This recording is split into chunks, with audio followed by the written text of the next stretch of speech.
Assalamualaikum warahmatullahi wabarakatuh. Bismillahirrahmanirrahim. Wa shalli wa sallim wa barik ala habibika Mustafa Muhammadin wa ala alihi wa sahbihi asma'in nama ba'du.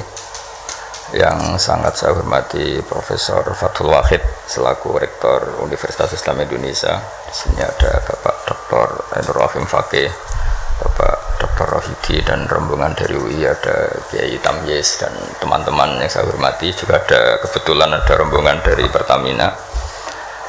Saya nanti ngaji ya 7 item tentang kitab Syariatul wal Khalidah, dan nanti saya mohon Pak Rektor sambutan sekitar 15 menit. Juga Pak On juga boleh curhat Pak Rohidi, karena tadi sudah cerita-cerita tentang problem gaya pengajaran Islam modern. Saya ngambil 7 item supaya semuanya dapat berkah dari kitab Syariatul wal Khalidah.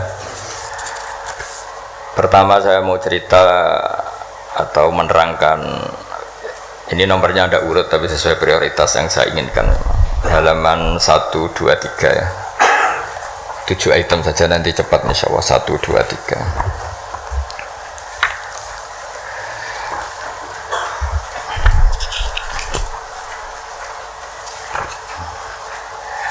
Nah, ini diterangkan di antara makalah ya, mutiara makalah yang disampaikan oleh Sayyid Hasan bin Ali, yaitu cucu Rasulullah SAW. Ketika ditanya oleh Imam Hasan Basri, kita tahu semua sanad Thariqah sebelum Sayyidina Ali semuanya lewat siapa? Hasan Basri. Terus di Jawa jadi Hasan Besari, jadi macam-macam itu. Tukang ngeleh jeneng Jawa itu. Itu diantara makalahnya itu malam yu'min bi qadaillah wa qadari khairihi wa syarrihi faqad kafara. Tapi waman hammala dzambahu rabbahu faqad fajara. Jadi kalau orang tidak berkeyakinan qada qadar khairihi wa syarrihi minallah, dia berstatus kafir. Tapi orang yang mengkambing hitamkan Allah ketika dia dosa, faqad fajara. Dia itu orang yang enggak benar. Jadi ini sudah tengah-tengah, karena masyhur itu ada ulama ahli sunnah yaitu Imam Sanusi berdebat sama orang Mu'tazilah itu semalaman.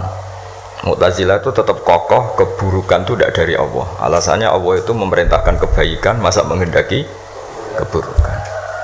Tapi pikirannya Imam Sanusi, idzan waqa'a fi mulkihi ma la yuridu.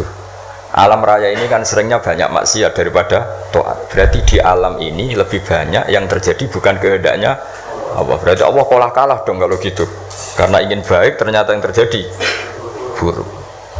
Jadi ini kan problem kita sebagai mukmin, juga problem mau nisbatkan jelek ke Allah tidak pantas, mau bilang elek itu kreasi setan mayoritas, berarti yang menang partainya setan, itu kan ribet. Yaitu faqad kafar, orang yang mengingkari qada qadar itu kafir. Tapi ketika kamu dosa kemudian bilang kehendak Allah, itu faqad fajara, kamu pecundang.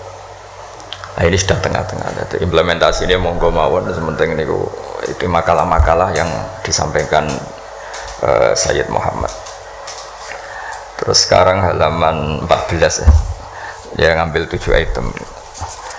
Ini acak saja karena ya emang kan gak mungkin nih Pak On ngaji lagi, sudah sepuh ya.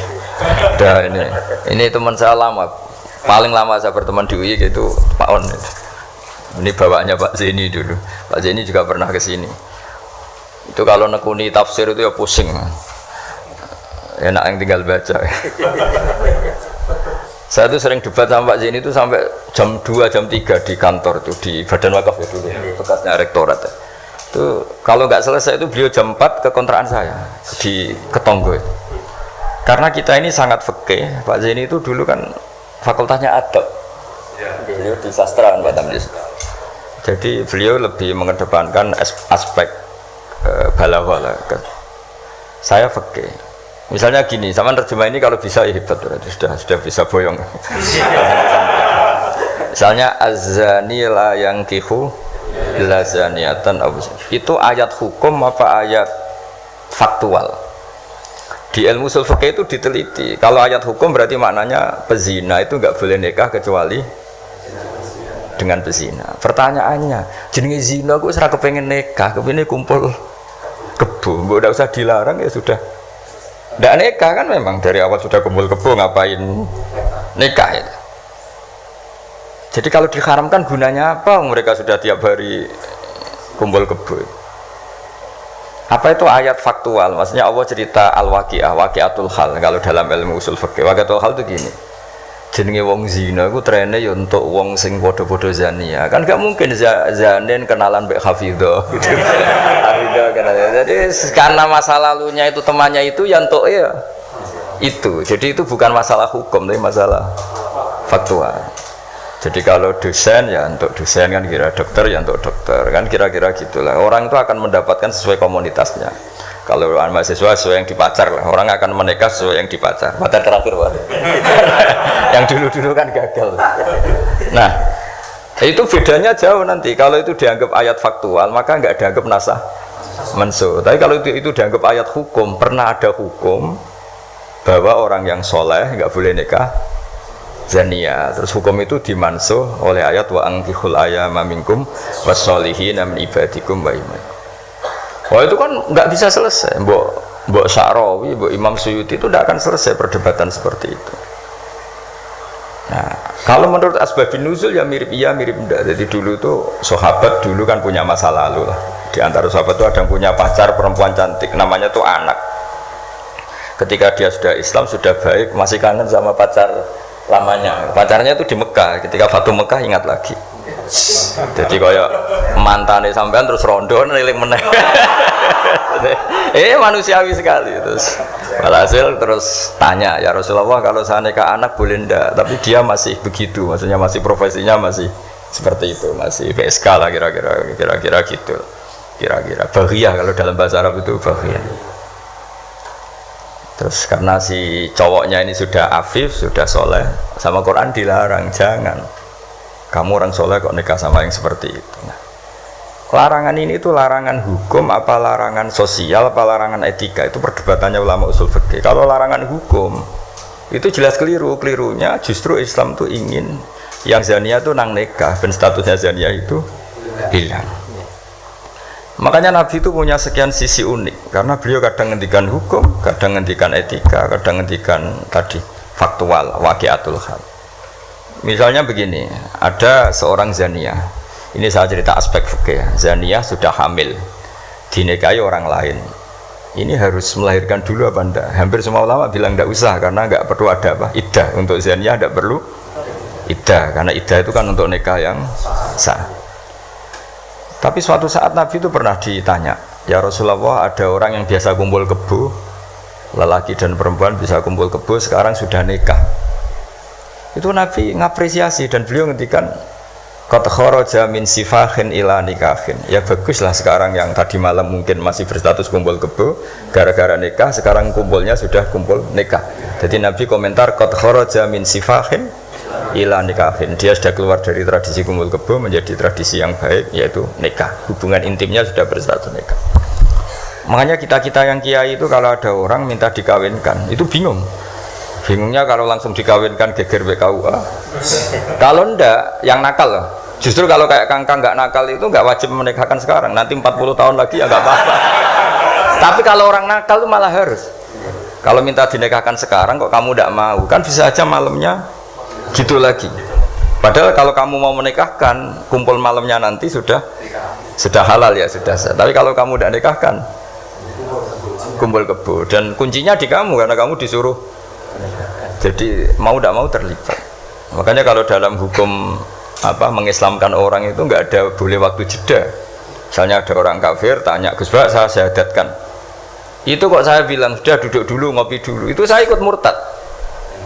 Karena membiarkan dia sekian menit dalam keadaan kafir yang saya bisa menghilangkan saat itu juga, maka harus langsung disyahadatkan. Karena ibqa alal kufri kufrun, menetapkan kekafiran itu ya nggak boleh saya mandi dulu atau ngopi-ngopi dulu, nggak boleh, harus langsung. Ibarat gini lah, kafir itu kan taruhannya neraka.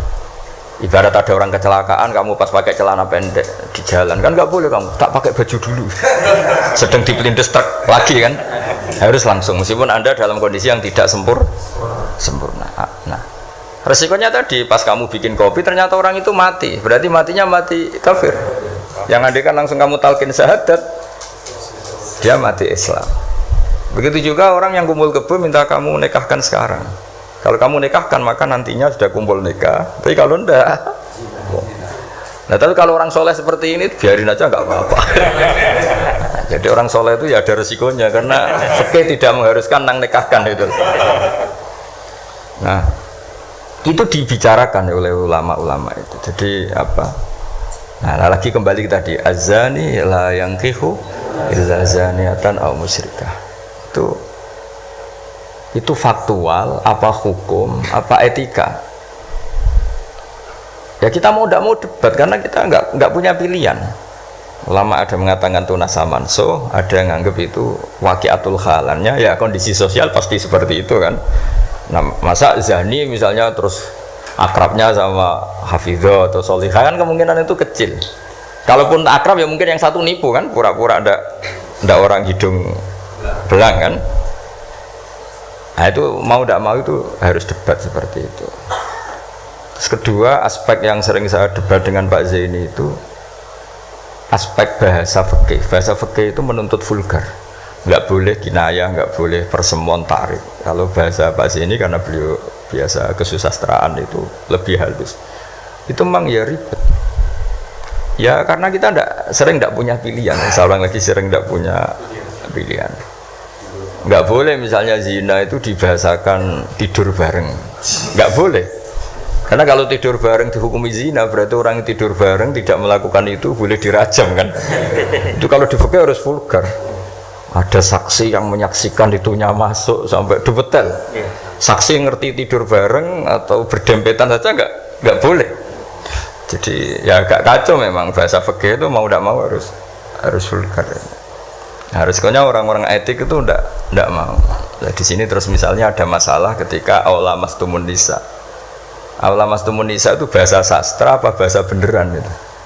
Kalau bahasa sastra berarti Quran itu sangat halus sehingga membahasakan jima itu lamastum. Nah, Ibnu Abbas berpendapat itu atau kamu hubungan intim sama istri kamu itu membatalkan wudu. Nah, ini yang kelompok-kelompok tertentu berpendapat gitu, makanya untuk batal nunggu hubungan suami istri. Tapi ada ulama mengatakan lamastum memang benar-benar nyentuh, jadi sekedar nyentuh tangan ini sudah batal. Jadi efeknya ini besar. Yang satu bilang lamastum kinayatun anil jima, sehingga untuk mengatakan batal harus nunggu jima. Yang satu ya memang lamisa, memang pegangan saja. Nah, terus jadi dua kelompok mazhab itu. Jadi memang perdebatan memaknai Quran itu ya mau tidak mau. Cuma kalau sama-sama ahli kan masih ada ringnya. Nah, sekarang yang ribet itu mau Quran isane terjemah melok nafsi itu musibah itu musibah besar. Nah karena Quran itu kalau bahasa itu diulang ini supaya maknanya itu begitu, kadang sama. Makanya kata Imam Ghazali ngulang itu karena sama. Misalnya gini ya, tak beri contoh ya, orang dosa itu pasti punya akibat ke orang lain, disebut ajroma. Ajroma itu melukai orang lain. Innal ladzina ajramu kanu minal ladzina amanu yadhakun. Tapi nanti digenti. Kalau ajramu ini ditafsir digenti kafaru karena di belakang digenti fal yaumal ladzina amanu minal kuffar, bukan minal mujrimin. Jadi di depannya pakai kata ajramu, di belakang pakai minal kuffar. Misalnya tadi ada 3 kelompok di akhirat, menerima tangan kanan, menerima buku dengan tangan kanan, kedua dengan tangan kiri. Tapi yang terlalu buruk itu waro adzohri, menerimanya membungkungi yang ngasih. Jadi misalnya kamu malaikat yang ngasih buku, terus lama ya sudah, yang fatal itu ya sudah nerimanya dengan tangan kiri, dia membungkungi yang ngasih. Jadi sudah ngawur secara etika. Misalnya dipanggil si A sini, si malaikat tadi orang ini memang bakat buruk, pas nerima buku itu sudah sangat gak beretika, sudah dengan tangan kiri sambil membungkungi, sehingga malaikat ini semangat ngadapnya ya kumat lah, kumat mangkelnya itu sudah tidak beretik, sudah pakai tangan kiri membungkungi. Tapi kita yang sopan itu kan menghadap pakai tangan kanan. Ya muni matur nuwun barang menapa.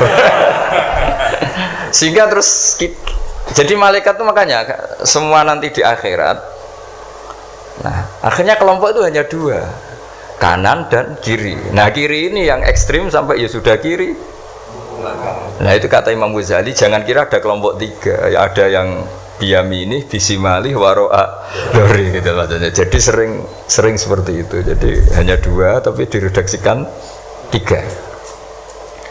Begitu juga neraka misalnya. Neraka itu kiai kuno nak darani digelundungno ning neraka.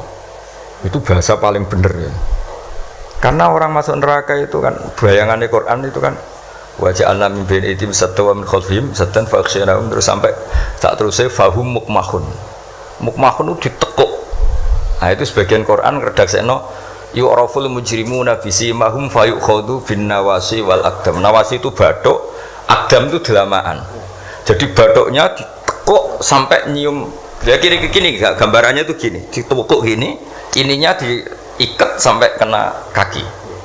Nah bentuknya sudah kayak bola, makanya wong kuno nak darani itu digelundungno ning neraka. Kamu tidak usah praktek, maksudnya ini cerita. Tapi gambarannya memang gini. Inna ja'alna fi a'naqihim aghlal. Terus fahiya ilal athqan fahum mukmahun, ini di rantai, dicancang, dikenakan ini. Ya ini apa itu peragaan saja. Ya nanti nggak usah apa dipraktekkan. Nah karena bentuknya sudah gini, terus ya digelut. Nah neraka itu bawah. Ya neraka itu kan posisinya bawah. Melani darani munggah swarga karena surga itu naik. Digeludung ning. Nah ini cerita kealimannya wali-wali dulu. Jadi bahasakan masuk neraka itu digeludung. Karena posisi sudah kayak bola itu. Diikat dengan bentuk seperti itu kan. Nah, redaksi yang di Yasin yang tadi aghlalan fayya ila athqan fahum mukmahun itu ya sama dengan redaksi yang di surat Rahman yu'araful mujrimuna bisimahum fayukhadhu bin nawasi wal. Nah hal-hal seperti ini tuh, ini sekaligus saya curhat ya ke Pak Rektor. Jadi memang tafsir itu nggak orang yang menguasai Quran karena lafadz, kalau bahasa kasarnya lafadz jebakannya banyak. Maka kata Imam Ghazali dalam Ulumul Quran, fayadhunnu dzannun, orang mengira bahwa itu kelompok yang berbeda karena dengan redaksi yang padahal itu kelompok yang sama karena Quran itu balaghah, Quran itu adab. Ya tadi keahliannya Profesor Zaini di sisi ini itu tahu. Jadi memang ya seperti itulah nangani Quran. Sehingga dulu Imam Syafi'i ketika ditanya orang boleh tayamum itu kapan? Ya kalau tayamum karena tidak menemukan air di padang Sahara, karena tidak ada air, sarannya nyari-nyari dulu, nyari-nyari air ke sekelilingnya ya. Kalau ada kafilah ya tanya-tanya bawa air enggak, baru kalau enggak menemukan baru tayamum. Ketika ditanya mad dalil ala dalik, lalu dalilnya apa? Imam Syafi'i dengan enteng baca falam tajidumaan, kemudian kamu tidak menemukan air. La yuqalu liman lam yatlub lam yajid wa innama yuqalu lam ya'rif. Di mana-mana tidak menemukan itu ya sudah mencari, baru namanya tidak menemukan. Bagi yang belum pernah mencari tidak bisa dikatakan tidak menemukan.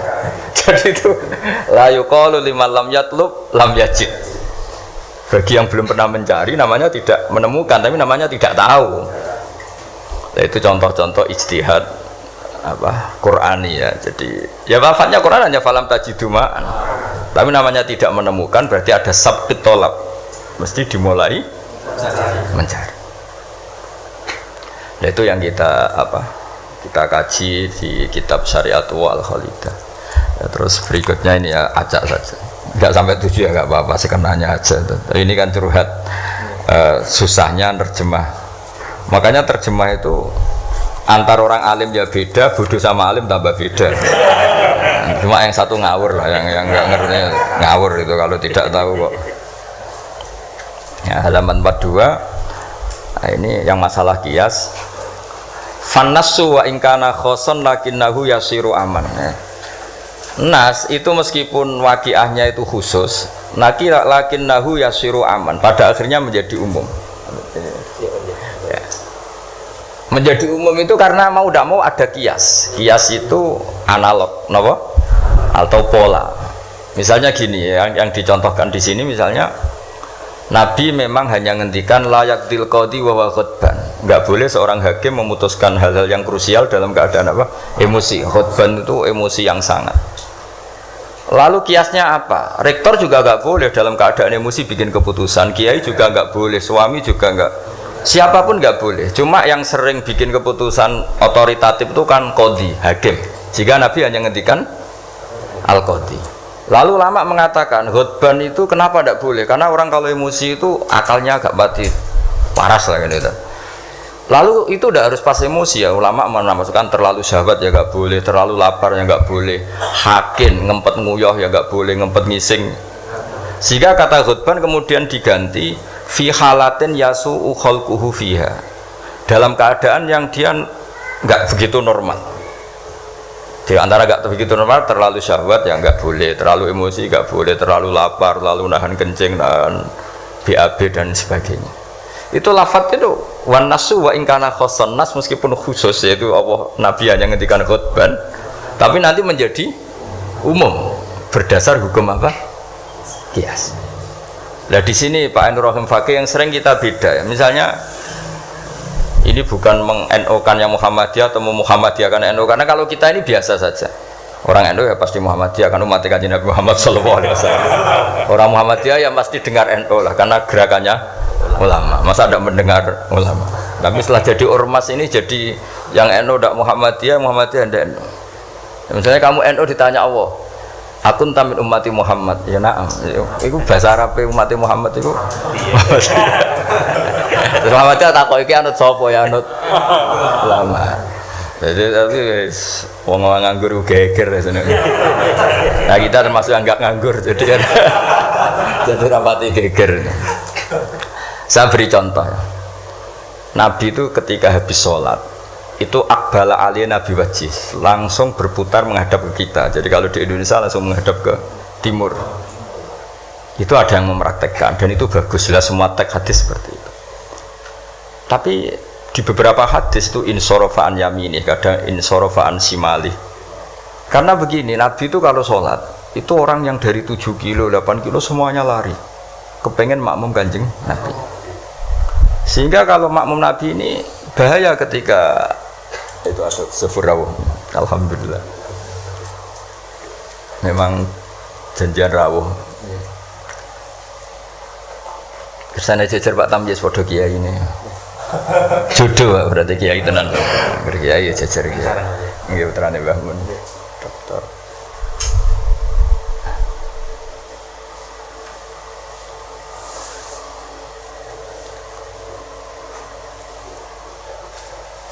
Mas, ini jejer Pak Tamyiz padha kiai ini. Oh, bagus.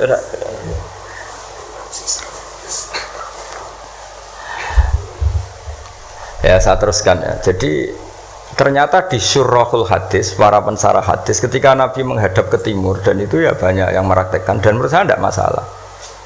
Itu karena Nabi tidak ingin orang yang datang terlambat, kalau dalam bahasa fikih disebut masbuk, itu Nabi ngira fi sholatin, padahal hakikatnya sudah tidak sholat. Jadi adekan Nabi tetap menghadap ke barat, misalnya di Indonesia dengan posisi duduk yang sama, maka yang datang terlambat langsung usolli fardhu zuhri makmuman, dengan arti makmum ke Nabi terus duduk. Nah kalau dia makmum padahal Nabi nyatanya sudah selesai, itu sholatnya tidak sah karena menggantungkan sholat atau iktimam dengan orang yang sudah tidak sholat. Nah sehingga gerakan Nabi ini dianggap maklumat kalau beliau sholatnya selesai. Nah karena filosofinya itu maklumat kalau sholatnya sudah selesai, ada yang milih memang benar-benar ke timur juga maklum, kan gak mungkin sholat madhep ke timur, sehingga yang datang tahu. Terus ada yang milih ngalor. Jadi sebetulnya itu bisa pakai, ya kayak orang tahlilan pakai keplok ya, sudah selesai itu kalau sebetulnya bisa pakai apa saja, yang penting memaklumatkan kalau sholatnya itu. Nah, ini yang ngendikan tidak saya, kitab Fathul Bari karangannya Ibnu Hajar al-Asqalani, Syarah Bukhari paling populer. Nah itu yang disebut Sayyid Muhammad wan nasu wa ingkana khoson fa innahu yasirun aman. Ya kayak tadi misalnya laik til qadi wa huwa khutban, kemudian khutban ini memasukkan semua kondisi yang kita kurang fit. Itu tidak boleh bikin apa? Keputusan. Qadi ya juga kita ganti. Tidak harus qadi, Pak Rektor, Pak dosen, seorang suami kalau bikin keputusan jangan dalam keadaan yang khutban atau ngempet nguyuh, ngempet ngising, hakin itu. Kalau dalam bahasa Arab hakinan itu. Nah ini penting saya utarakan karena kalau kita terlalu tekstualis Itu nanti kita naik Innova tidak perlu baca subhanalladzi sakhkhara lana hadza. Karena ayatnya itu kan wal khaila wal bighala wal hamira litarkabuha wa zina. Ini tidak ada Innova ini. Ayatnya ya litas tahu ala summa tazkuru ni'mata rabbikum idza stawaitum ali wa taqulu subhana. Ini kan jelas litas tahu ala zuhur. Ini Innova tidak ada zuhurnya, ini tidak ada punggungnya. Jelas ayat sebelumnya tentang wal khaila wal bighala wal hamira litarkabuha wa zina. Nah, jadi kalau terlalu tekstualis maka naik Innova Ferrari itu tidak usah baca subhanalladzi karena ayat ini tentang ya tentang khimar dan seterusnya. Makanya kajian kitab Syariatul Khalida dan alhamdulillah saya khatam dan saya tidak ngira bahwa sebenarnya saya khatam sudah 3 hari yang lalu tapi saya bilang kayak ada wangsit. Ini nanti ada khataman spesial lala Pak Rektor mau kesini tanggal 12 saya bilang ke santri-santri ya biar ikut hormat apa khatam. Jadi itu saja nanti saya mohon curhatnya Pak Rektor tadi sudah curhat di teras saya 15 menit Pak on ya sekitar 10 menit mungkin ke Sofur 10 menit nanti yang dungo ke Mansur kalau Pak Rektor dungo rapati mati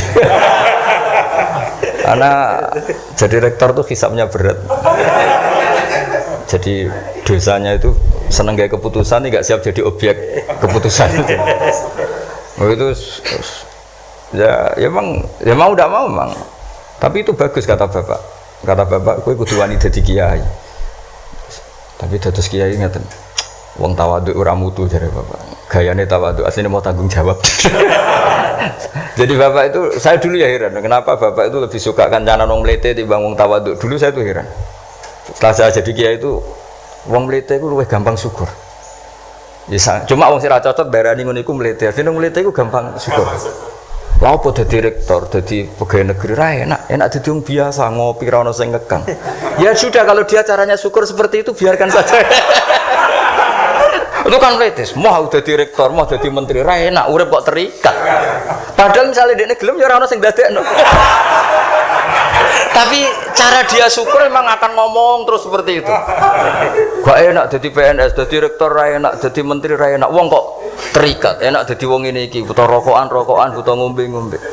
Dulu saya nganggap orang seperti itu melete. Tapi bapak tuh suka sama orang seperti itu. Setelah saya jadi kiai itu tahu ternyata itu bahasa syukur.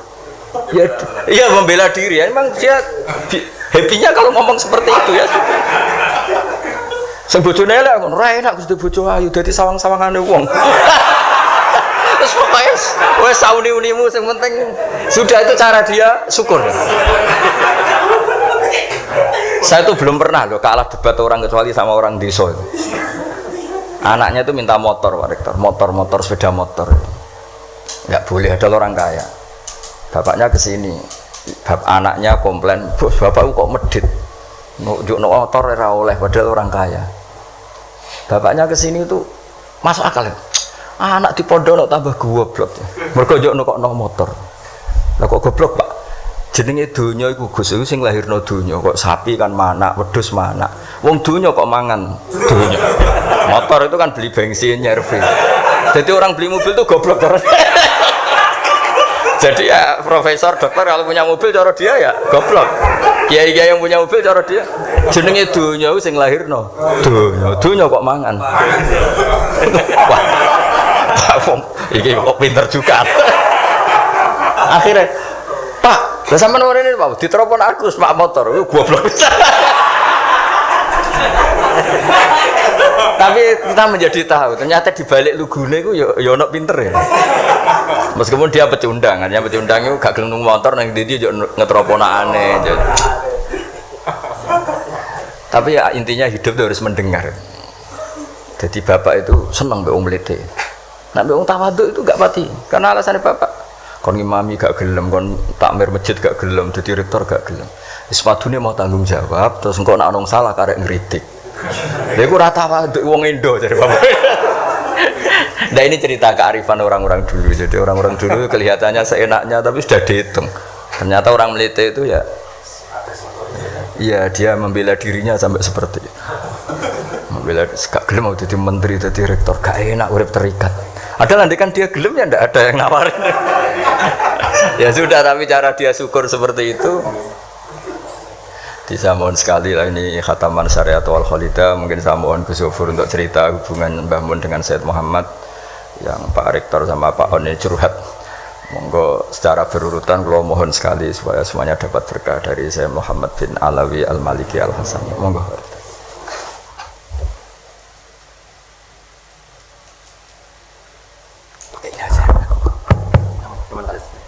Assalamualaikum warahmatullahi wabarakatuh. Alhamdulillahil akram alladzi 'allama bil qalam 'allamal insana ma lam ya'lam. Wassalatu wassalamu ala sayyidina Muhammadin khatamil anbiya wal mursalin khairil anam wa ala alihi wa ashabihi wa man tabi'ahum ila yaumil qiyamati 'ala dawam alladzina al-kiram. Rabbi shrah li sadri wa yassir li amri wa hlul 'uqdatam min lisani yafqahu qawli. Yang saya hormati Gus Bapak Kiai Haji Nur Salim Bahauddin Nur Salim Muhammad Bahauddin Nur Salim, Gus Bahak, Gus Gofur dan Sanatir. Sanatir jamak mudzakkar salimnya santri kan Sanatir. Pertama Gus Bahak, kami atas nama UII mengucapkan terima kasih yang luar biasa, mendapatkan sambutan yang luar biasa. Ini di luar ekspektasi kami semua. Mudah-mudahan ini membawa berkah bagi kami semuanya, terutama bagi Universitas Islam Indonesia. Kami juga terima kasih ini diundang dalam khataman kitab Syariatullah Al-Khalidah. Dan mudah-mudahan ini kita juga mendapatkan berkah dari kitab dan pengarang dari kitab ini. Dan mudah-mudahan ilmu yang kita dapatkan bisa bermanfaat untuk kedepannya.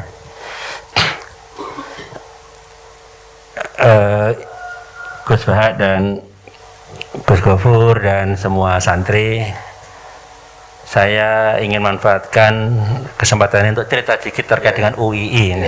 Tadi Gus Bahak sudah cerita terkait dengan Prof. Jaini. Prof. Jaini itu salah satu rektor UII yang dulunya juga rektor UIN Sunan Kalijaga, dan bersama dengan Gus Bahak sudah menerjemahkan Al-Quran. Ada beberapa jilid, ada beberapa versi bersama juga Ustadz Aun. Dan alhamdulillah sekarang semakin banyak yang mempelajari kitab itu, dan juga sekarang sudah ada versi digitalnya dalam Google Apps. Google Apps bisa diunduh di sana juga. Yang ingin saya cerita adalah bahwa kami di UI ini punya tanggung jawab besar dari para pendiri UII. UI ini didirikan sebelum kemerdekaan 27 Rajab 1364 Hijriah, 8 Juli tahun 45 di Jakarta. Di Jakarta oleh banyak tokoh ulama saat itu. Dari NU ada banyak, termasuk Bapak Kiai Haji Wahid Hasyim. Dari Muhammadiyah ada banyak juga, termasuk Ki Bagus Hadikusumo, Ki Haji Mas Mansur. Kemudian ada dari kalangan dari PUI. Dari PUI ada Mbah Halim, Haji Abdul Halim di Majalengka sana. Ada dari PUI Ajengan Sanusi. Kemudian ada juga Pak Nasir. Kemudian juga ada tokoh nasionalis Muslim seperti Mr. Muhammad Yamin, termasuk dari perwakilan Kementerian Jepang saat itu. Ada Pak Kiai Haji Abdul Kahar Muzakir, ada Raden Haji Adnan, ada juga Pak Ahmad Jarkasi, pendiri Gontor. Itu dulu semua pendiri UII. Sehingga UI dari awal itu rumah besar bagi semua kalangan Islam. Saat itu ada NU, Muhammadiyah, PUI, termasuk kalangan nasionalis. Nah, pesan yang diberikan adalah yang pertama, pada saat itu UI ini kan ada I tengahnya, itu Islam. Ini yang berat luar biasa Gus. Nah, berat. Kalau diucapkan itu mudah sekali, tapi kalau diamalkan betul itu luar biasa berat. Karena Islam yang bagaimana ini kan perlu dimaknai, perlu diterjemahkan. Islamnya, Islam yang tengah itu. Islam yang kita sering menyebutnya Islam yang menjadi rahmat bagi semesta alam, yang membawa kedamaian, yang bisa membawa orang yang dekat itu hatinya menjadi damai, bergerak hatinya ikut bertindak menyelesaikan masalah bangsa dan lain-lain, termasuk yang mendalami agama. Ini itu yang pertama. Yang kedua ini Indonesia, ini juga berat karena pendiri UI itu juga pendiri Indonesia. Jadi saya sering katakan ke Bapak Ibu di kampus, teman kawan-kawan di kampus, sulit membayangkan UI ini berkhianat kepada bangsa dan negara ini, karena pendiri UI sama pendiri bangsa ini tuh sama. UI ini lahir dari rahim yang sama dengan Republik ini. Nah, sehingga itu juga berat. Beratnya apa? Kalau lurus kita dorong enak, kalau belok kita luruskan, ini juga berat, Gus. Meluruskan yang belok ini juga berat, harus dengan cara-cara yang santun dan sebagainya. Sehingga di kami di UI ini sering berusaha bagaimana menyatukan Islam dan Indonesia di dalam satu wadah. Ini yang sering saya analogikan seringkali seperti semangka, Gus. Semangka itu kan kulitnya hijau kan, ini Islami kan, dibelah itu merah putih, Indonesiawi, kira-kira itu. Jadi makanya bahasa Arabnya itu kan Al-Jami'ah Al-Islamiyah Al-Indonesia, Universitas Islami Indonesiawi. Nah, itu. Jadi itu yang kita inginkan, itu bagaimana kita berkhidmat kepada Islam tapi juga sekaligus berkhidmat kepada bangsa ini. Nah, sehingga kita untuk menjalankan dua pesan besar tersebut memang sangat berat, dan kita ikhtiarkan dengan banyak hal meskipun mungkin belum sempurna. Termasuk di kampus ada pesantrenisasi, meskipun sangat singkat sekaligus. Cuma berapa hari? Ada 2 minggu. 2 pekan ya, cuma 2 pekan. Di Islam kan 2 pekan. Berat kan, Gus? Ya berat sekali. Itu masuk sama sebelum KKN. Itu kita lakukan seperti itu, termasuk juga banyak kajian-kajian lah itu kita lakukan tiap hari, termasuk kita sekarang merencanakan mendirikan pusat studi tafsir Al-Quran dan Hadis yang tadi Gus Bah sudah ngendikan tidak mudah loh, Gus, tapi mudah-mudahan kita mulai, Gus, pelan-pelan, mudah-mudahan nanti lama-lama juga bisa lebih baik, karena ini sebetulnya cita-cita lama yang belum terwujud ya. Ya mudah-mudahan nanti kalau Gus Bah berkenan menjadi salah satu penasehat, kami akan sangat berterima kasih, tersanjung dan bersyukur ini bisa nanti mengarahkan kami. Karena mendalami agama ini kan ya tidak mudah. Tidak mudah, tadi sudah banyak pesan yang disampaikan oleh Gus Bah kepada kami, meskipun tadi secara umum, tapi kan kita bisa menafsirkan ke kita. Itu banyak pesan, termasuk pesan yang di sana tadi, Gus. Tidak terlalu ndaki gitu, akhirnya malah lupa gitu kan ya. Ya betul, itu pesan penting menurut saya, itu pesan penting. Sehingga kita jangan sampai melupakan warga tempat kita mengabdi, masyarakat tempat kita bergerak dan sebagainya. Sehingga kami mohon Gus Bah nanti berkenan untuk menjadi penasihat, dan juga kami mohon juga karena sebentar lagi ini kami membuka penerimaan mahasiswa baru, Gus, tanggal 18 Januari ini. Mudah-mudahan juga semakin banyak yang bisa kita layani. Kami setahun itu yang mendaftar tahun kemarin 27.000, yang kita terima baru sekitar 6.000-an. Nah, kita tidak bisa melayani lebih banyak lagi, padahal kita inginnya sebetulnya semakin banyak yang bisa kita layani, termasuk semakin banyak juga yang bisa kita beri beasiswa. Karena kan ada beasiswa untuk hafidhah, ada beasiswa untuk du'afa, ada beasiswa untuk pesantren. Kita punya pesantren juga, hingga kita berharap semakin banyak anak bangsa yang bisa kami layani, dan untuk itu kami mohon doanya Gus Bah dan para santri di sini juga untuk kebaikan Universitas Islam Indonesia dan kemudahan kami dalam menjalankan amanah yang tadi Gus Bah sudah contohkan tidak selalu mudah dan sangat berat untuk melayani umat. Nampaknya demikian, Gus. Mohon maaf jika ada yang kurang selama kami berada di pondok ini. Assalamualaikum warahmatullahi wabarakatuh.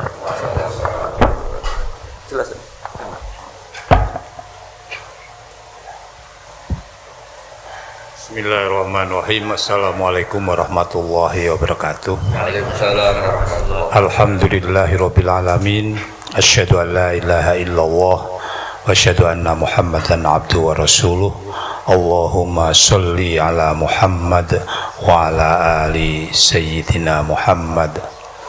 Apa yang diaturkan oleh Gus Bah itu memang sudah dilakoni oleh Gus Baha untuk dihadirkan oleh Allah lewat Profesor Zaini untuk mengemban amanah di UII bersama-sama, karena melihat di UII itu lahan yang luar biasa, karena terdiri dari beberapa mahasiswa yang terdiri dari beberapa kampung, dan insya Allah mereka nanti pada masa mendatang menjadi orang yang lebih baik untuk memperbaiki warga negara Indonesia yang sangat banyak ini.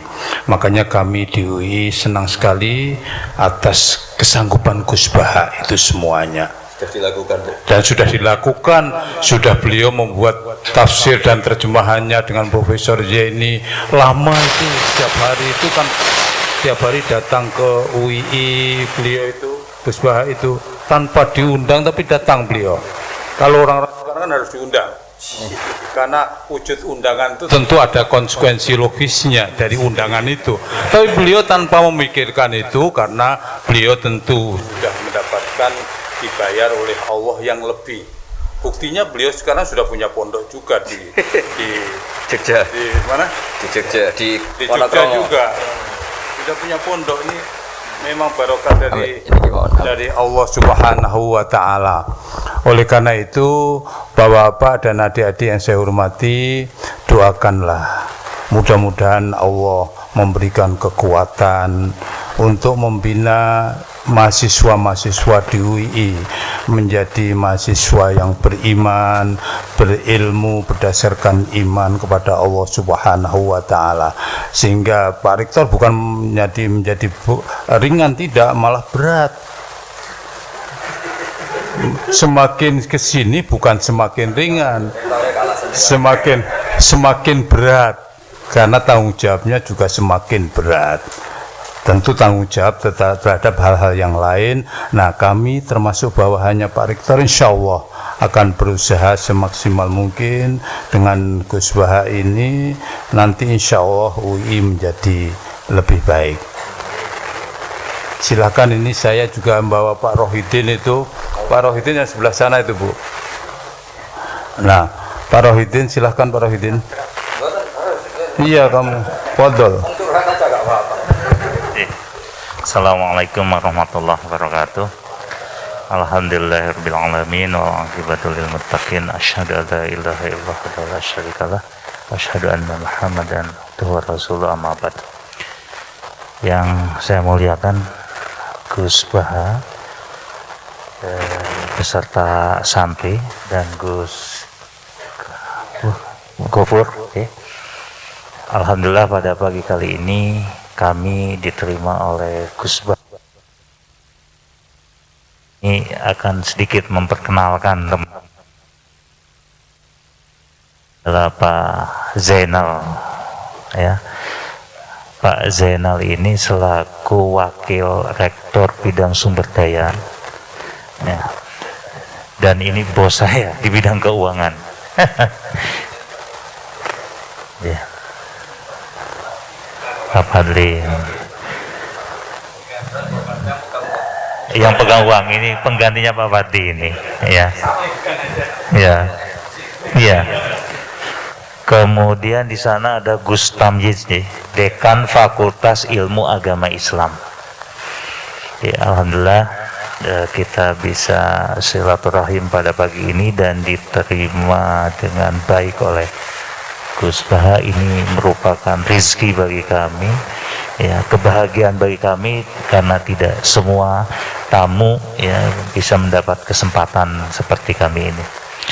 Dan yang kedua, kami mohon maaf, ya, Universitas Islam Indonesia, bahwa nanti pada mulai tanggal 18, ya, 18 Januari kami mulai menerima mahasiswa baru, ya, dari anak bangsa dari Indonesia dan juga dari negara-negara lain, ya, yang insya Allah peminatnya juga sangat luar biasa, dan kami mohon doanya, ya doanya dari Gus Baha, kemudian dari santri agar animo masyarakat ya terhadap UII itu menjadi semakin besar, dan UII merupakan salah satu pilihan dari sekian pilihan perguruan tinggi Islam ya, karena UII adalah rumah bersama, dan di UII itu hidup damai ya, sekalipun berbeda mazhab fikih ya.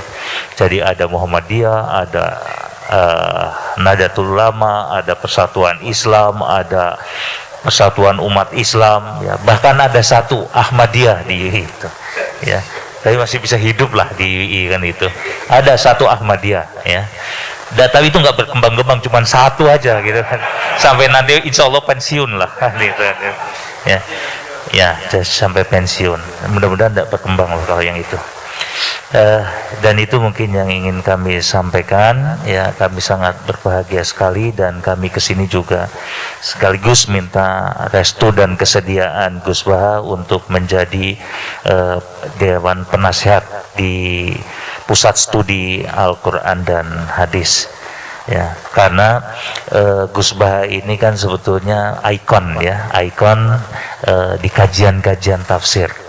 Kita bisa melihat ya,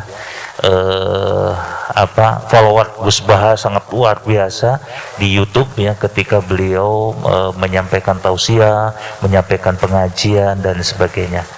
Dan orang seperti ini memang sangat diperlukan oleh Universitas Islam Indonesia. Itu saja Gus yang bisa kami sampaikan, mudah-mudahan manfaatnya. Billahi taufiq wal hidayah. Assalamualaikum warahmatullahi wabarakatuh.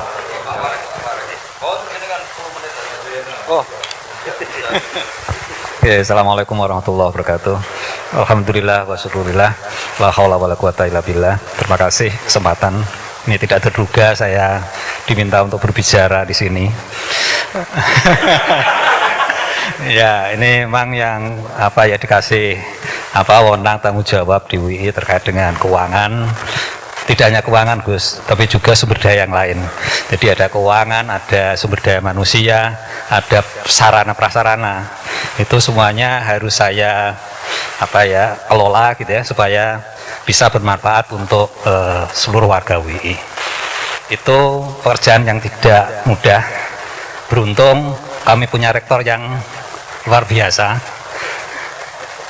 Jadi agak aman gitu.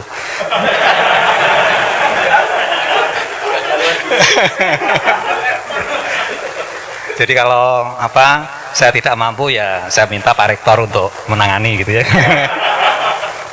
Dan juga teman-teman wakil rektor yang juga sangat baik, Pak Rohidin. Kemudian yang jaga warung ini ada Pak Imam, ada Pak Wing ya. Kebetulan ada acara di sana. Alhamdulillah UII kalau terkait dengan keuangan saya kira insya Allah sehat, meskipun ada pandemi ya, meskipun mahasiswa juga kami kasih diskon gitu ya, tetapi alhamdulillah operasional UII masih berjalan dengan baik. Nah, mohon doa Bapak Ibu, Bapak-bapak di sini semua santri, supaya kami tetap bisa mengelola amanah itu dengan baik. Saya ingat pesannya Pak Zaini ya, jadi mengelola UI itu memang harus dengan keikhlasan. Jadi apa yang kita berikan pada UI jangan terlalu meminta sesuatu dari UI. Saya kira itu dipegang penuh ya, terutama yang sedang diamanai memegang keuangan. Terima kasih, begitu saja yang bisa saya sampaikan. Assalamualaikum warahmatullahi wabarakatuh.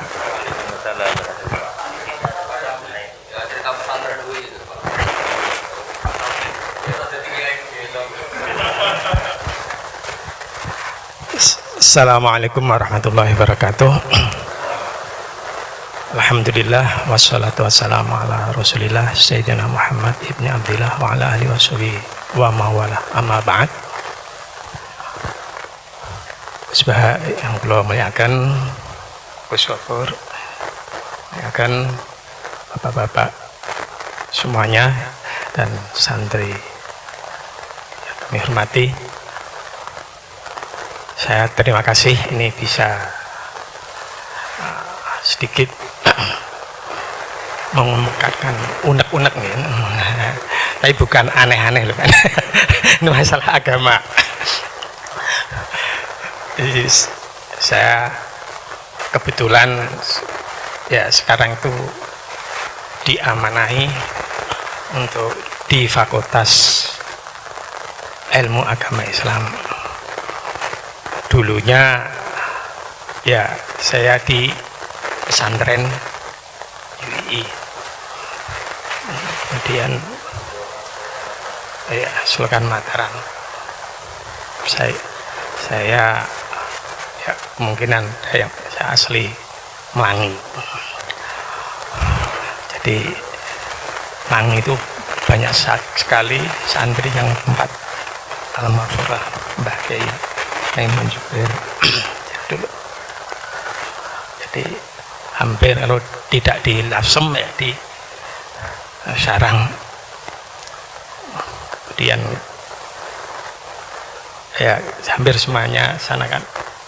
Di Jogja itu Melangi ya santri. Kemudian diamanahi untuk di Fakultas Ilmu Agama Islam. Alhamdulillah sekarang Fakultas Agama Islam itu ada 3 prodi, dari prodi Ekonomi Islam, kemudian prodi Ahwalus Syakhsiyah, dan untuk 4 tahun ini hampir kalau masalah mahasiswanya ya kita tidak bisa diterima semuanya, jadi kita tetap pakai tes masuk. Kemudian juga sudah sampai sekarang itu mendirikan ada program doktor hukum Islam, jadi doktor hukum Islam dengan yang kedua ada magister studi Islam. Jadi itu perkembangannya UI. Jadi kalau masalah mengenai, kalau dulu ya Fakultas Agama Islam itu mahasiswanya cuma 100-150, tapi sekarang itu sudah di atas 500. Jadi tiap tahunnya itu menerimanya itu di atas 500. Kalau plus untuk untuk program doktor dan S2 itu sudah hampir 650-an tiap tahun. Jadi kalau dulu yang namanya kadang-kadang Fakultas Agama itu dipandang sebelah mata. Jadi ini Fakultas Mustasafin. Tapi kalau sekarang alhamdulillah kita berani dengan fakultas lain, jadi minat orang istilahnya belajar agama dan itu adalah tinggi sekali. Ini yang saya sampaikan, dan alhamdulillah sekarang rektornya juga dengan agama juga tidak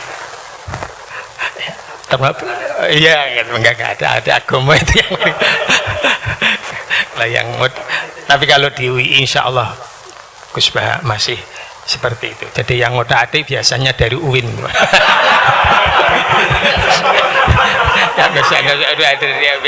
Kalau dari UIN itu sudah nggak bisa dengan sejak dulu itu. Ya, ini kurang lebih, mohon maaf. Assalamualaikum warahmatullahi wabarakatuh.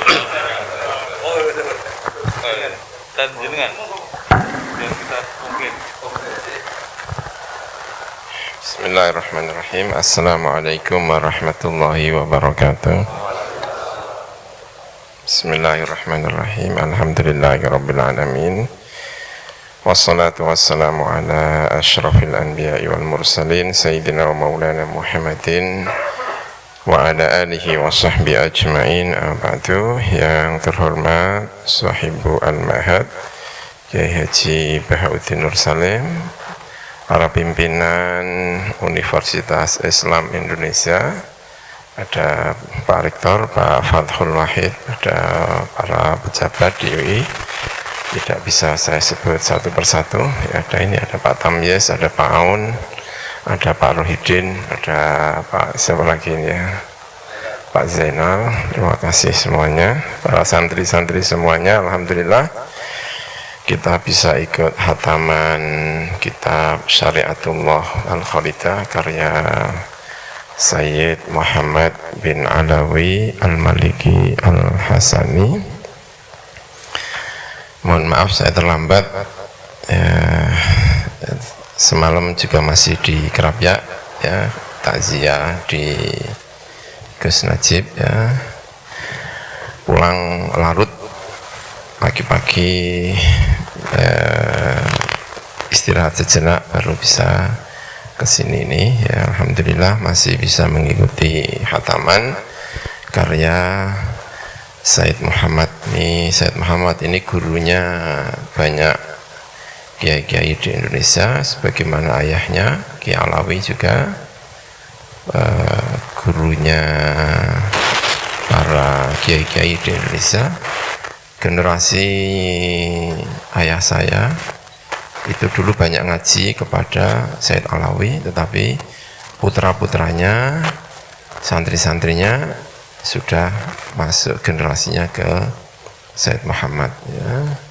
Kalau ayahnya dulu masih ngaji di Masjidil Haram karena masih dan tahun 1924 Wahabi menguasai Wahabi menguasai Mekah itu kan tahun 1924 ya, itu baru menguasai. Jadi era-era sebelum itu, bahkan era-era sesudah 1924 itu sebetulnya juga para kiai-kiai, para ulama-ulama masih ngaji di Masjidil Haram ya, masih ngaji.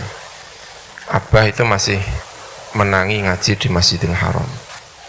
Tapi eranya Sayyid Alawi itu mengeras ya, eranya. Kalau Abah sih diantaranya ya memang saatnya mengeras. Memang Wahabi sendiri sudah sangat-sangat keras pada saat itu, sehingga ini Sayyid Muhammad tidak lagi mengajar di Masjidil Haram tetapi mengajar di dalamnya, yaitu di Rusaifah atau di mana itu ya. Itu Sayyid Muhammad Alawi Al-Maliki. Ayahnya kira-kira ya satu kurun lah dengan At-Turmusi, Syekh Mahfud At-Turmusi, itu juga masih ngajar di Masjidil Haram ya, masih ngaji di Masjidil Haram. Sayyid Muhammad sekolahnya di Mesir ya. Sebetulnya Sayyid Muhammad itu adalah akademisi karena beliau itu sekolahnya runut formal sampai S3 itu di Al-Azhar. Akrab dengan Masjid Ar-Rifai namanya. Makanya buku-bukunya Sayyid Muhammad itu banyak dijual di Ar-Rifai. Beliau kalau ke Mesir juga datang ke Masjid Rifai, itu salah satu masjid yang sampingnya Al-Azhar, pusat Thariqah Rifaiyah atau apa itu ya. Karena beliau akrab, putranya Sayyid Ahmad yang sekarang menggantikan beliau itu juga sekolahnya di Mesir, S3-nya juga di Al-Azhar juga. Kalau di Mesir itu di mana di Masjid Ar-Rifai itu, kalau tidak masjid apa namanya saya lupa ya. Ini samping jalan kaki lah. Saya juga kalau habis kuliah pulang mau naik bis, karena samping terminal Persis ya, sering mampir di masjid untuk melaksanakan sholat di masjid ini. Itu Sayyid Muhammad Al-Alawi. Nah kemudian katanya ya, tapi ini jangan di ini ya, saya juga khawatir salah kan? Hanya cerita-cerita yang itu ada dulu itu calon mahasiswa di Mekah kalau tidak salah ya, calon mahasiswa di Mekah, pimpinannya Ustadz Ihya Ulumuddin ya, sampai sekarang pimpinannya adalah Abna'u Abuya itu Sofa, pimpinannya itu adalah Syekh Ihya Ulumuddin, dalamnya Pujon Malang. Kakak saya, adik saya juga muridnya Ustadz Ihya sebelum datang ke Sayyid Muhammad, karena memang pimpinan Abu Ya Sayyid Muhammad adalah Ustadz Ihya. Itu kan katanya mau sekolah di Saudi ya, tapi saya tidak tahu, hanya dapat cerita. Tapi di sana itu kan ada kendala apa sehingga luntang lantung nggak jelas, masuk nggak bisa, pulang apa, pokoknya bingung. Nah, ketemu dengan Sayyid Muhammad itu, ditampung oleh Sayyid Muhammad. Itu adalah murid-murid pertama Sayyid Muhammad dari orang-orang Indonesia. Terus ditampung, Sayyid Muhammad kemudian bikin kayak pondok, kayak itu. Nah, terus itulah awal mula perkenalan Sayyid Muhammad kepada santri-santri Indonesia. Selain itu karena memang ayahnya Sayyid Alawi itu ya memang gurunya orang-orang Indonesia. Ya, jadi tidak sengaja. Jadi beliau jadi kiai itu bahasa Indonesia kiai ya, bukan intelektual dalam arti orang kampus, tapi menjadi itu tidak sengaja.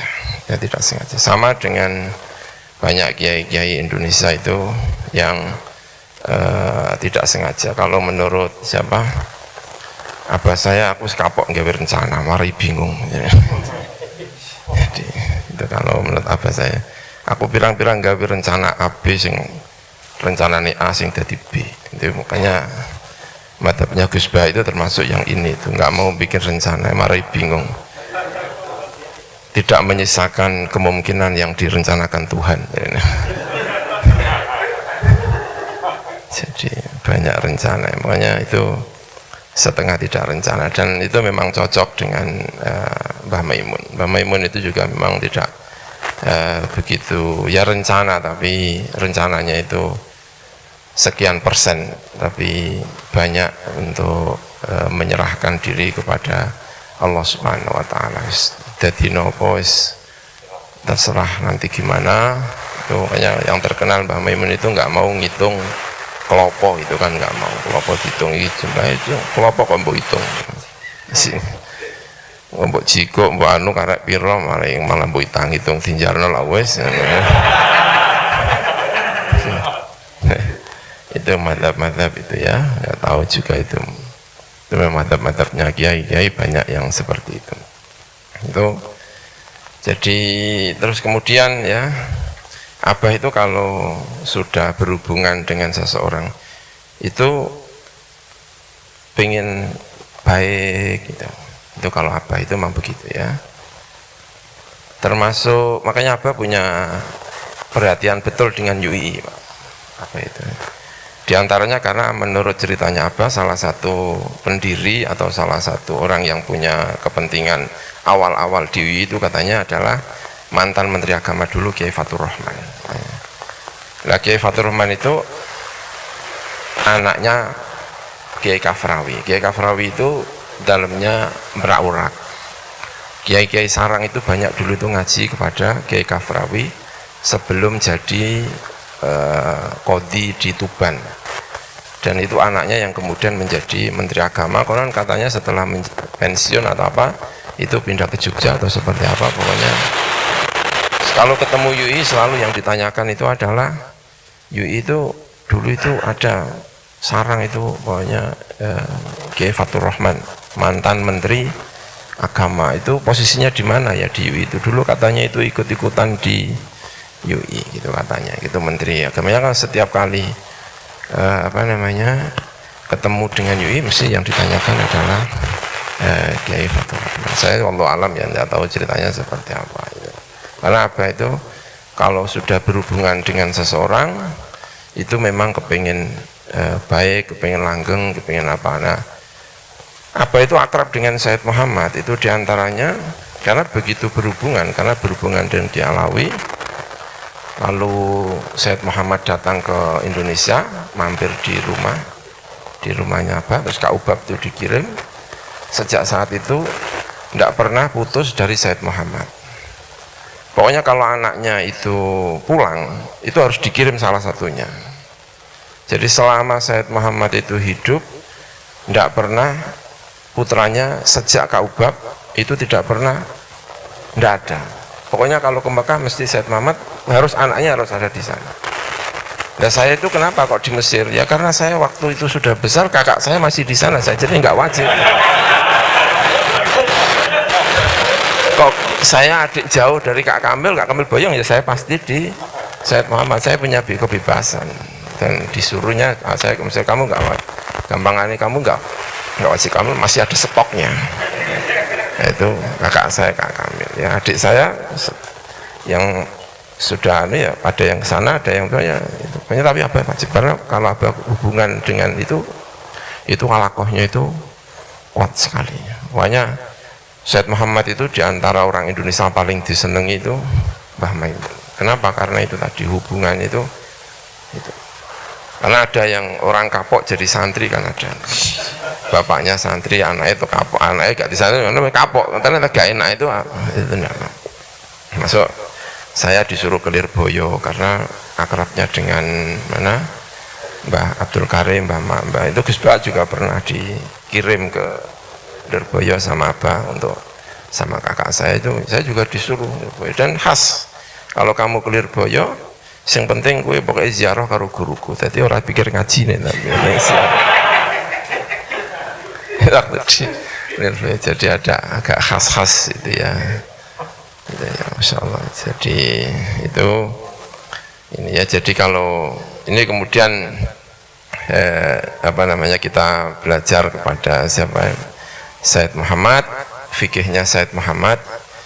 Beliau itu Maliki tetapi muridnya orang-orang Syafi'iyah, itu Said Muhammad, dan itu bisa.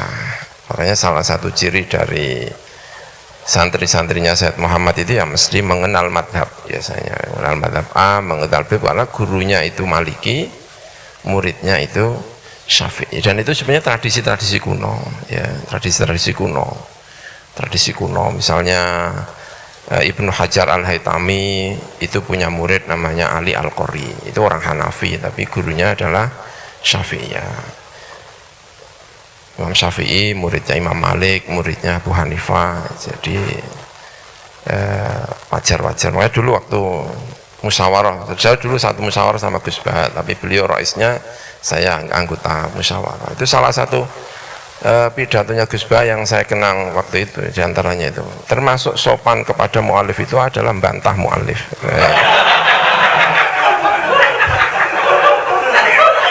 Jadi sebentuk kesopanan itu adalah agak bantah-bantah sedikit gitu. Jadi sampean kalau bantah-bantah kepada Gus Bah itu termasuk salah satu kesopanan. Jadi, caranya sopan ini ya. Terima kasih sekali sudah ngaji kepada ini ya, kitab Syariatullah Al-Khalidah, salah satu bentuk pendidikan Said Muhammad mengenai fikih, bahwa kita ini memang patut sekali untuk belajar fikih karena tradisi kita memang tradisi fikih dikayakan oleh berbagai ini tarikh tasyrik, tentang khilaf, tentang sejarah tasyriknya, tentang tokoh-tokoh yang punya jasa penting di dalam fikih kita dipelajari dengan baik. Saya juga terima kasih pagi ini bisa hadir dan bisa ketemu dengan anggota ini ya, pimpinan di UI, karena saya dulu juga pernah ngajar di UI beberapa saat. Itu juga tidak sengaja, saya dulu sudah pesan mau jadi dosen di UI, mau menjadi dosen tetap di UI, tapi Allah berkehendak lain. Setiap kali mau daftar itu nggak jadi terus. Rupanya saya disuruh pulang ke sarang, rupanya itu ya. Saya sudah sempat ngajar, sempat beberapa semester ya ngajar di UII. Saya juga berencana memang, karena saya tinggal di Jogja, KTP saya Jogja, kata Pak ya biarlah saya di UII. Tapi setiap kali ada itu nggak jadi sampai ditutup. Nah, gitu. Ya beneran, saya nggak, ini sama Gus Bah ini kalau nggak percaya. Nah setelah ditutup itu ternyata kemudian saya itu pindah ke Sarang. Jadi makanya agak percaya dengan tadi itu, unsur-unsur yang dikehendaki Gusti Allah itu seringkali lebih kuat daripada apa yang kita rencanakan. Itu kadang-kadang memang begitu itu. Sudah berencana, sudah ini pulang ambil ini ya itu tadi terus pindah ke Sarang Batam ya situ. Ya alhamdulillah ya sama dengan Gus Bah inilah. Tahun 2005 saya pulang, abah beliau wafat, saya juga ikut sholat nyulat di sini. Itu kemudian diumumkan Gus Bah yang ada di Jogja itu harus pulang ke Indonesia, ke Naruan, ya sudah di Naruan. Ya saya pindahnya juga agak dramatisir sebenarnya. Abah saya itu saya di Jogja, saya ketua LBM PWNU Yogyakarta. Ya sudah basul masail di rumah. Abah itu haji, ya Abah itu haji. Terus ada tanah itu Gus, tanah itu ini tanah saya main ke sarang ngajar apa tanah, terus saya beli. Beli itu jangan kasih tahu, pokoknya beli jangan ada yang kasih tahu Abah kalau saya beli tanah itu. Nah, itu ya kan, terus pokoknya pengen beli, pengen apa gitu kan. Itu gang 1 hari atau 2 hari Mas, itu ditelepon dari Saudi Mas. Fur katanya kowe tuku tanah ya. Nggih Pak. Ini dapat wangsit dari mana ini ya? Masya Allah, udah itu nggak usah kamu bayar, saya yang bayar, pokoknya kamu itu selesaikan sarang. Ya terus ya pindah sarang nggak mimpi. Ya itu gara-garanya UI ditutup itu, terus ada tanah itu. Saya tanya pengumumannya penerimaan dosen baru, sudah ditutup katanya. Ya sudah, berarti pindah itu memang. Jadi ada banyak yang tidak sengaja disengaja itu. Makanya kalau melihat Gus Bah mesti banyak tidak sengajanya. Kan wajahnya itu kan wajah tidak sengaja itu. Ya kita ini tidak sengaja. Kalau ini, tapi ini jangan Pak Rektor. Kalau tugas Pak Rektor itu yang memang yang sengaja agak beda. Ya kalau dalam hikamnya itu orang tidak boleh memaksa diri untuk masuk dalam satu makom sampai Allah sendiri yang menentukan makomnya. Jadi kalau masih makomnya sengaja, jangan pindah ke yang tidak sengaja. Itu bisa berabe. Rektor enggak sengaja itu ya rusak itu kampus. Makomnya memang berbeda-beda. Ya, saya kira itu Gus yang saya bisa sampaikan. Mohon maaf, terima kasih atas pertemuan pagi ini. Wallahul muwaffiq ila aqwamit thoriq. Wassalamualaikum warahmatullahi wabarakatuh.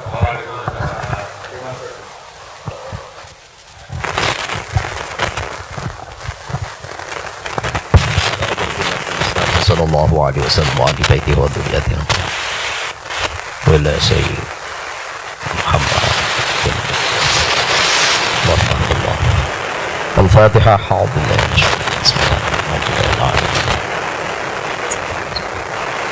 صراط الذين أنعمت عليهم غير المغضوب عليهم ولا الضالين.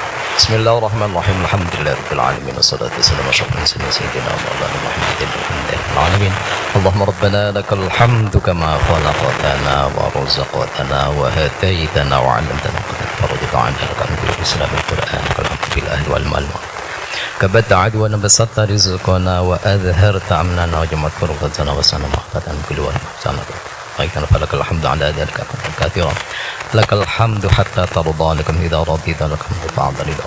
اللهم اجعلنا وذريتنا وتلامذنا من أهل العلم أهل الخير ولا تجعل وإياهم من أهل الشر والجهل والضير. اللهم اجعل جمعيتنا جمعية الإسلام Indonesia mubarakatan بغير تعب برحمتك يا الراحمين. اللهم يا متبر تبر يا مسهل سهل يا ميسر علينا كل عسير بجاه البشير النذير. اللهم افتح علينا فتوح العارفين بحكمتك اشدد علينا رحمتك وذكرنا ما نسينا إلينا. اللهم ألف بين قلوبنا وأصلح ذات بيننا واهدنا سبل السلام ونجنا من الظلمات وجمنا الفواحش ما ظهر منها وما بطن من بلدنا هذا خاصة من المسلمين عامة إنك على كل شيء قدير. ربنا آتنا في الدنيا حسنة وفي الآخرة. وصلى الله على سيدنا محمد والحمد لله رب العالمين. الفاتحة.